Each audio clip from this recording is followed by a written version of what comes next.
Hello and welcome to Play PKN, the weekly video bulletin of the top news stories on PKN Packaging News, Australia's media hub for the packaging industry. I'm PKN's publisher Lindy Hewson, and this week's episode is brought to you as ever by Ball & Doggett, Australia's largest distributor of printable materials, press consumables and printing equipment. First up today, the new $8 million Melbourne facility for Zipform, the manufacturer of linear-formed composite packaging, is on track to be in production by the end of August this year, with the site now completed and installation of back-end equipment underway. Zipform Packaging CEO John Bigley told PKN the Melbourne plant will more than double the production capacity of the company's existing site in Perth. He said demand for Zipform's curbside recyclable packaging is high, driven by retailers and brand owners looking to adopt more sustainable packaging solutions as they drive towards the 2025 national packaging targets. Well, one plant opens, another closes. Opal Cartons Australia will be closing its Heidelberg Melbourne facility come September 2024, consolidating its carton converting and printing operations across its two existing sites in South Australia and New South Wales, to which the bulk of the machinery and equipment from the Heidelberg site will be relocated. Now, in September next year, the lease for Opal Carton Australia's Heidelberg site is expiring and it is not up for renewal. Julian Mathers, Group General Manager at Opal Converting and Packaging Plus, told PKN that the company has investigated moving to another site in Melbourne, but this is not a viable option. So it will now be working closely with its customers to ensure an effective transition of their businesses prior to the site's closure, and with employees to assist with possible redeployment to other parts of the business. And then ePac Flexible Packaging, the Melbourne-based digital printer of pouches, has launched its new ePac Born Green educational campaign, sharing a series of educational resources directly with its customer base and the broader Melbourne community of small businesses via social channels.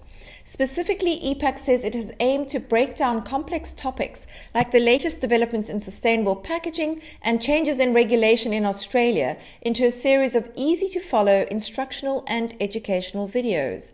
The company says these will help to equip small businesses with the information they need to make informed decisions about their packaging needs, while also meeting their own unique environmental targets. Then in some appointment news from the label printing sector, Jason Brown, former MD of ePac, is now the MD at Label Line, and QLM Label Makers has appointed a new CEO, Tom Sullivan, to lead the day-to-day running of the multinational business. On to some news from the retail shelf. Winesmiths has released a vibrant set of limited edition 2-litre wine packs in collaboration with Australian artist Billy Justice Thompson and in support of not-for-profit charity the Winesmiths Foundation. The primary cask outers are produced and printed by Detpack, while the outer secondary 6-pack cartons are by Opal Fibre Packaging. Cooper's Brewery has shared a sneak peek of its upcoming new beer release, Cooper's Australian Lager, which will soon be rolling off the line in striking turquoise livery. This pack has been designed by Cowan Australia, cluster packs are by Westrock, cartons by Opal Group and cans by Aurora Group. Vegemite is releasing a limited edition commemorative fine silver mini jar replica range designed to celebrate the 100th birthday of Australia's iconic spread. Note that, of course, the jar is not functional, but it is good to see a packaging type of sorts become a collector's item.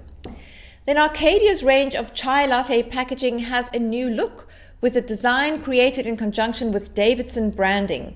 The canisters are produced by Sunoco Australia, the sachets are printed by SureStar Systems Australia, the inner display boxes are printed and supplied by TC Printing, and the outer cartons come via Visi. Good shout out to all our packaging suppliers. A breakthrough in polypropylene recycling on the global front comes from NextlooPP Consortium, which has worked with Tomra Recycling to successfully trial fluorescent markers on MCC for Stryta's in-mold labels to deliver effective sorting of food-grade labeled packs.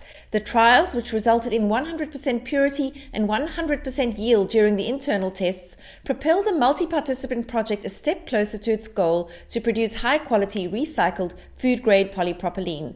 NextLoop is also working with MCC for Strata to showcase NextCycle IML, a new generation of in-mold labels that features automatic detachment and removal during conventional recycling processes. NextLoop is not in Australia yet, but my sources tell me to watch this space, and we certainly will.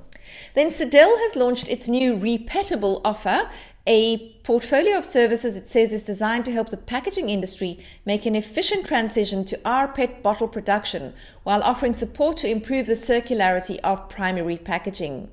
And global materials science company Dow is collaborating with Procter & Gamble China to bring to market an air capsule e-commerce packaging format, which aims to deliver an effective and efficient way to protect products while avoiding excessive packaging in e-commerce and facilitating recyclability. Well, that's a lot, and that's all from me this week. For more on these and other stories, do head over to our website, packagingnews.com.au, where you'll find out all the details. Thanks, as ever, for watching.